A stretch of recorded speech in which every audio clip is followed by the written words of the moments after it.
आप सब लोगों को मेरा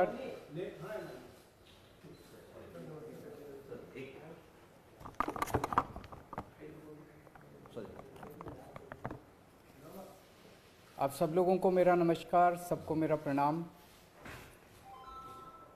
हम सब लोग देख रहे हैं कि हमारी अर्थव्यवस्था, भारतीय अर्थव्यवस्था की स्थिति बहुत अच्छी नहीं है। भारतीय अर्थव्यवस्था काफ़ी नाजुक दौर से गुज़र रही है। हम सब लोग देख रहे हैं कि किस तरह से डॉलर के मुकाबले में रुपया दिन प्रतिदिन कमज़ोर होता जा रहा है, और इन सब चीज़ों की मार हमारे देश के एक आम आदमी को भुगतनी पड़ती है। ऐसा क्यों है कि आज भी भारत एक विकासशील देश है। 75 साल हो गए आज़ादी को, आज भी विकासशील देश, गरीब देश माना जाता है। हम सब चाहते हैं कि भारत विकसित देश बने, हम सब चाहते हैं कि भारत अमीर देश बने, और हम सब चाहते हैं कि हर भारतवासी, भारत का हर परिवार अमीर परिवार बने। इसके लिए बहुत सारे कदम उठाने की ज़रूरत है, बहुत सारे स्टेप्स लेने की, बहुत सारे एफर्ट्स करने की ज़रूरत है।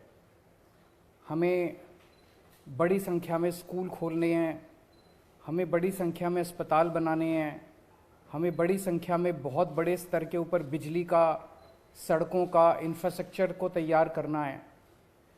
लेकिन एफर्ट्स तभी फलीभूत होते हैं जब हमारे ऊपर देवी देवताओं का आशीर्वाद होता है। एफर्ट्स करने चाहिए, हम सब लोग अपनी अपनी ज़िंदगी में एफर्ट्स करते हैं, लेकिन हम कई बार देखते हैं कि एफर्ट्स कर रहे हैं, नतीजे नहीं आ रहे।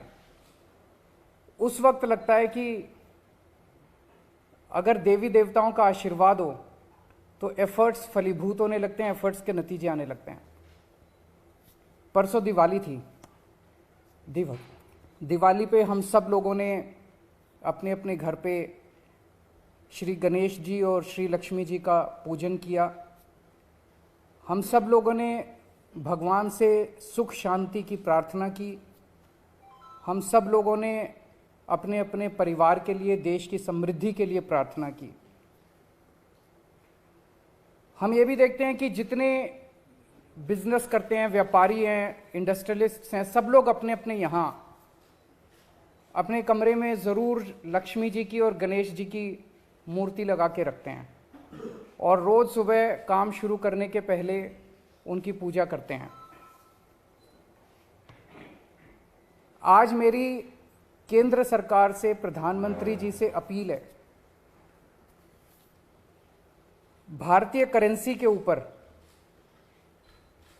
एक तरफ गांधी जी की तस्वीर है, वो वैसे ही रहनी चाहिए, लेकिन दूसरी तरफ श्री गणेश जी की और श्री लक्ष्मी जी की तस्वीर भारतीय करेंसी के ऊपर लगाई जाए। जैसा मैंने कहा कि हमें अपनी अर्थव्यवस्था को सुधारने के लिए, भारत को आगे तरक्की देने के लिए बहुत सारे एफर्ट्स की ज़रूरत है, लेकिन उसके साथ साथ देवी देवताओं के आशीर्वाद की भी ज़रूरत है। अगर भारतीय करेंसी के ऊपर एक तरफ गांधी जी की तस्वीर है, वो एज इट इज़ रहे, दूसरी तरफ अगर लक्ष्मी जी की और गणेश जी की तस्वीर होगी, तो इससे पूरे देश को उनका आशीर्वाद मिलेगा। लक्ष्मी जी को समृद्धि की देवी माना गया है, गणेश जी जितने विघ्न होते हैं उनको हरने वाला, उनको देवता माना गया है, विघ्न दूर करने वाला देवता माना गया है। तो उन दोनों की तस्वीरें उसके ऊपर लगनी चाहिए। हम ये नहीं कह रहे कि सारे नोट बदले जाएं, लेकिन जितने फ्रेश नोट्स छपते हैं, अभी जो नोट्स हैं वो एज इट इज़ रहें, लेकिन जो हर महीने फ्रेश नोट्स छपते हैं, वो फ्रेश नोट्स के ऊपर ये शुरुआत की जा सकती है, और धीरे धीरे करते करते सर्कुलेशन में काफ़ी मात्रा में ये वाले नए नोट आ जाएंगे। इंडोनेशिया एक मुस्लिम कंट्री है, 85% से ज़्यादा उनकी आबादी मुस्लिम है, 2% से कम हिंदू हैं वहाँ पे, लेकिन उन्होंने भी अपने नोट के ऊपर गणेश जी की तस्वीर छापी हुई है। तो मैं समझता हूं कि ये एक बहुत अहम कदम है जो कि केंद्र सरकार को उठाना चाहिए। आज मैं आप सब लोगों के माध्यम से, मीडिया के माध्यम से, इस देश के 130 करोड़ लोगों की तरफ से केंद्र सरकार से और माननीय प्रधानमंत्री जी से अपील करता हूं कि भारतीय करेंसी के ऊपर लक्ष्मी जी की और गणेश जी की तस्वीर लगाई जाए। अगर इस पे कोई प्रश्न है आपके तो।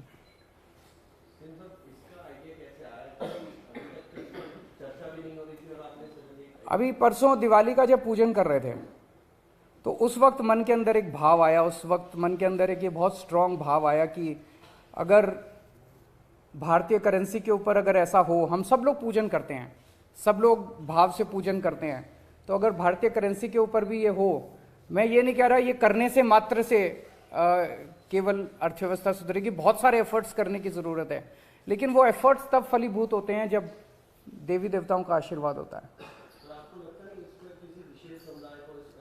जैसा मैंने कहा कि हम किसी के खिलाफ नहीं बोल रहे, हम ये नहीं कह रहे इसको हटाओ, उसको रखो, उसको हटाओ, किसी के भी खिलाफ नहीं है। और जब इंडोनेशिया कर सकता है तो हम भी कर सकते हैं, इसमें किसी को आपत्ति होनी नहीं चाहिए। और सबकी समृद्धि की बात हो रही है, सबकी संपन्नता की बात हो रही है, पूरे देश की संपन्नता की बात। अगर कोई दूसरे विशेष समुदाय का व्यक्ति अगर इस बात को उठाता है, जैसा मैंने कहा कि अगर इंडोनेशिया कर सकता है, इंडोनेशिया ने भी श्री गणेश जी को चुना, तो हम भी कर सकते हैं, हमारे देश में भी हो सकता है। और लक्ष्मी जी के साथ, लक्ष्मी जी एक ऐसी देवी हैं जिनको समृद्धि और संपन्नता की देवी माना गया है।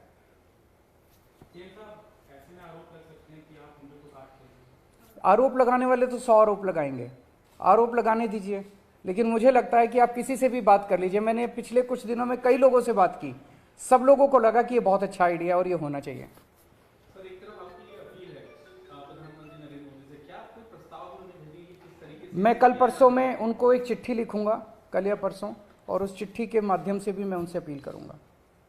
सर, दिल्ली में नगर निगम के चुनाव भी अब कभी भी घोषित हो सकते हैं, इसको लेकर पार्टी क्या तैयारी है? हम पूरी तरह से तैयार हैं और इन लोगों ने जितने भी एफर्ट्स किए चुनाव टालने के, गलत तरीके से इन्होंने डिलिमिटेशन किया, बता रहे हैं इस तरह से कर दिया कि बीजेपी का एरिया एक साथ कर दिया, दूसरे वोट एक साथ कर दिया, जो मर्जी कर लेंगे, लेकिन दिल्ली की जनता इनको नकारने वाली है। गुजरात में इलेक्शन अनाउंस होने वाले हैं, माना जा रहा है कि साथ ही में होंगे, ऐसे लग रहा है कि अटेंशन डाइवर्ट ना हो जाए आम आदमी पार्टी से, लग रहा है ये लोग बहुत सारी कोशिशें करेंगे।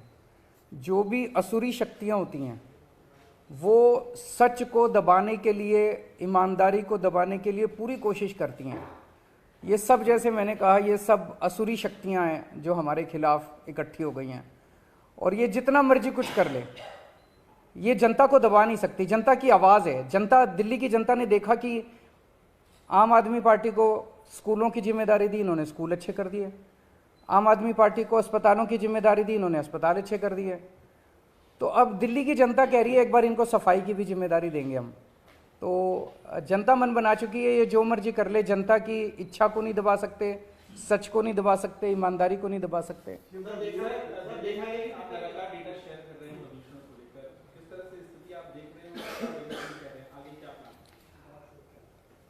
दिल्ली के लोगों ने पिछले कुछ सालों में प्रदूषण के ऊपर काफ़ी काम किया है, काफ़ी मेहनत की है, उसकी वजह से प्रदूषण में गिरावट आई है, ये अच्छी बात है।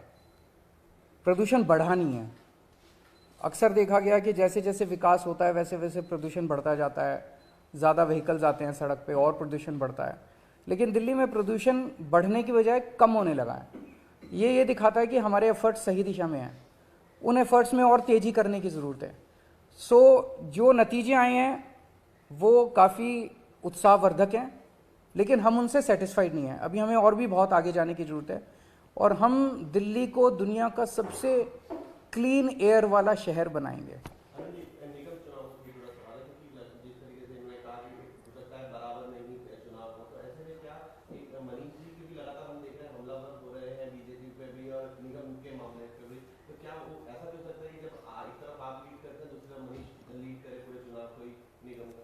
जनता चुनाव लड़ेगी, आप देखिएगा। दिल्ली की जनता इधर चुनाव लड़ेगी और गुजरात की जनता उधर चुनाव लड़ेगी। इधर दिल्ली की जनता इनके 15 साल से के कुशासन से दुखी है, उधर गुजरात की जनता इनके 27 साल के शासन से दुखी है। अगर मैं आपसे पूछूं, आप इनसे पूछ लीजिएगा, ये भी पीसी करते हैं रोज, कि 15 साल के शासन में बीजेपी ने एमसीडी में एक काम करा हो इन्होंने, मैं चैलेंज करता हूं आज, एक अच्छा काम गिना दें कि हमने 15 साल में ये एक अच्छा काम करा है, एक काम। भारतीय जनता पार्टी 15 साल से दिल्ली नगर निगम में काम कर रही है, एक काम गिना दें जो इन्होंने अच्छा किया। गुजरात में 27 साल से काम कर रहे हैं, एक काम गिना दें जो इन्होंने अच्छा किया। और आम आदमी पार्टी ने 7 साल में क्या अच्छे काम किया, बाहर सड़क पे चले जाना, किसी आदमी से पूछ लेना केजरीवाल ने, कि वो आपको गिना देगा। Thank you. पाठशाला बंद करने की बात हुई, उसके बारे में क्या? वो अभी मनीष जी करेंगे उस पर पीसी।